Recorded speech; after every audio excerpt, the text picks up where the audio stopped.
This is where Dowlas Market used to be. In this market once my great-grandmother paid 4p to see Dick Penderin's ear on display. I remember it as a magic place, all toffee apples. I was born up there in Penywern. It should be Penywern, I suppose, but the people call it Penywern, and it's their wern. Penywern still stands. At least it was still standing half an hour ago. But down there was our chapel, Gwencloyne, bulldozed away now for high-rise flats. And in the States, they're pulling down high-rise flats as social disasters.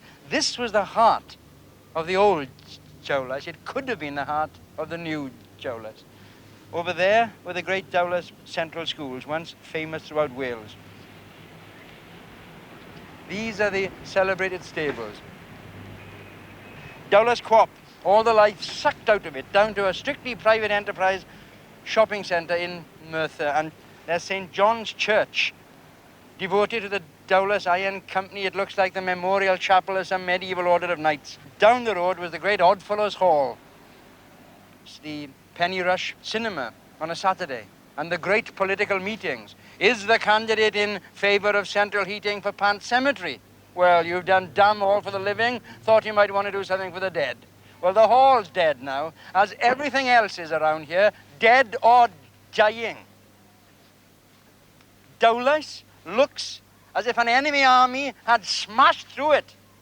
The enemy army is our own people. The enemy is us. I'm not talking about houses. Houses can be rebuilt. I'm talking about a community. The distinctive community which was Dowlas is being executed just as mercilessly as Dick Penderin was. And you know what kind of a community we're doing this to, don't you? Dowlas was once one of the celebrated towns of Wales, a bro.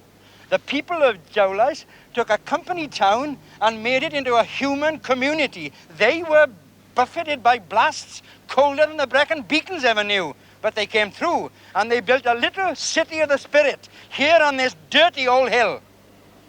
And what's Dowlas but Wales in miniature? Wales caught here in a teardrop, in a sweat drop, in a raindrop. Wales is 1,000 Dowlases. And are we all to be dust in the wind? Working people here in Dowlas, in Wales, in Britain, in Europe, working people have been simply the raw material for other people's history. It's time we made our own history. It's time we built our own city. But it's now nearly 150 years since they hanged Dick Penderin. It's getting late.